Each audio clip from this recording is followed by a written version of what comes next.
എല്ലാവർക്കും സെമീനാസ് കുക്കറിയിലേക്ക് സ്വാഗതം. ഇന്നത്തെ റെസിപ്പി ഓണം സദ്യ സ്പെഷ്യൽ ഇഞ്ചി പച്ചടിയാണ്. പലതരം പച്ചടികൾ നമ്മൾ ഉണ്ടാക്കാറുണ്ട്. അപ്പോൾ അതിൽ നിന്നെല്ലാം വ്യത്യസ്തമായിട്ട് വളരെ എളുപ്പത്തിൽ ചെയ്യാൻ പറ്റുന്ന ഒരു പച്ചടിയാണിത്. ഓണം സദ്യ റെസിപ്പീസ് ഒരുപാട് ഓൾറെഡി ഞാൻ അപ്ലോഡ് ചെയ്തിട്ടുണ്ട്. അതിൻ്റെ എല്ലാം ലിങ്ക് ഡിസ്ക്രിപ്ഷൻ ബോക്സിൽ കൊടുക്കാം. താല്പര്യമുള്ളവർക്ക് പോയി കാണാവുന്നതാണ്. അപ്പോൾ ഈ എളുപ്പത്തിലുള്ള ഇഞ്ചി പച്ചടി എങ്ങനെ ഉണ്ടാക്കാമെന്ന് നോക്കാം. ഇതിനായിട്ട് ഒരു വലിയ കഷ്ണം ഇഞ്ചി എടുക്കാം. ഇതിൽ ഇഞ്ചിയുടെ ടേസ്റ്റ് ആണ് മുന്നിൽ നിൽക്കേണ്ടത്. അപ്പോൾ ഒരു വലിയ കഷ്ണം എടുക്കാനായിട്ട് നോക്കുക. ഇനി ഇഞ്ചി ഇതുപോലെ ചെറിയ കഷ്ണങ്ങളാക്കി മുറിച്ചെടുക്കാം. ഇത് മിക്സിയുടെ ചെറിയ ജാറിലേക്ക് ഇട്ട് കൊടുക്കാം. ഇതിലേക്ക് ഒരു 2 പച്ചമുളക് ചേർക്കാം. കുറച്ച് കറിവേപ്പില ചേർക്കാം. 1/2 കപ്പ് ചിരകിയ തേങ്ങ ചേർക്കാം. ആവശ്യത്തിന് കുറച്ച് വെള്ളവും ചേർത്ത് നന്നായിട്ടൊന്ന് അരച്ചെടുക്കാം. ഇപ്പോൾ ഇത് നന്നായി അരച്ചെടുത്തിട്ടുണ്ട്. ഏകദേശം ഈ രീതിയിലൊന്ന് അരച്ചെടുത്താൽ മതി. നന്നായി പേസ്റ്റ് ആക്കി അരക്കണം എന്നില്ല. ഇനി ഇതൊരു ബൗളിലോട്ട് മാറ്റാം.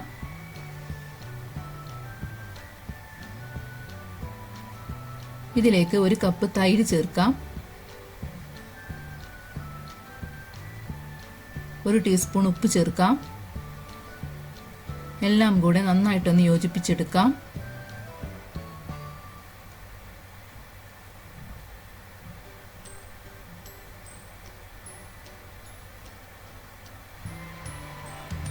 ഒരു പാൻ ചൂടായി വരുമ്പോൾ ഇതിലേക്ക് 2 ടേബിൾ സ്പൂൺ വെളിച്ചെണ്ണ ഒഴിച്ചു കൊടുക്കാം. വെളിച്ചെണ്ണ നന്നായി ചൂടായി വരുമ്പോൾ 1 ടീസ്പൂൺ കടുകിട്ട് കൊടുക്കാം. കടുക് പൊട്ടി വരുമ്പോൾ 1 ഉണക്കമുളക് മുറിച്ചത് ചേർത്ത് കൊടുക്കാം. ഇതിലേക്ക് 1 തണ്ട് കറിവേപ്പില ചേർക്കാം. എല്ലാം കൂടെ നന്നായിട്ടൊന്ന് മൂപ്പിച്ചെടുക്കാം.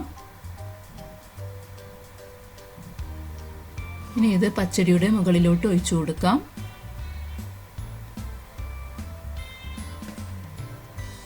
നന്നായിട്ടൊന്ന് യോജിപ്പിച്ചെടുക്കാം. അപ്പോൾ നമ്മുടെ ഈസി ആയിട്ടുള്ള അതുപോലെ ടേസ്റ്റി ആയിട്ടുള്ള ഇഞ്ചി പച്ചടി റെഡി ആയിട്ടുണ്ട്. ഈ വരുന്ന ഓണത്തിന് എല്ലാവരും ട്രൈ ചെയ്ത് നോക്കി നിങ്ങളുടെ ഫീഡ്ബാക്ക്സ് അറിയിക്കണം. സെമീനാസ് കുക്കറി എന്ന ചാനൽ സബ്സ്ക്രൈബ് ചെയ്യാത്തവരുണ്ടെങ്കിൽ ഒന്ന് സബ്സ്ക്രൈബ് ചെയ്യുക.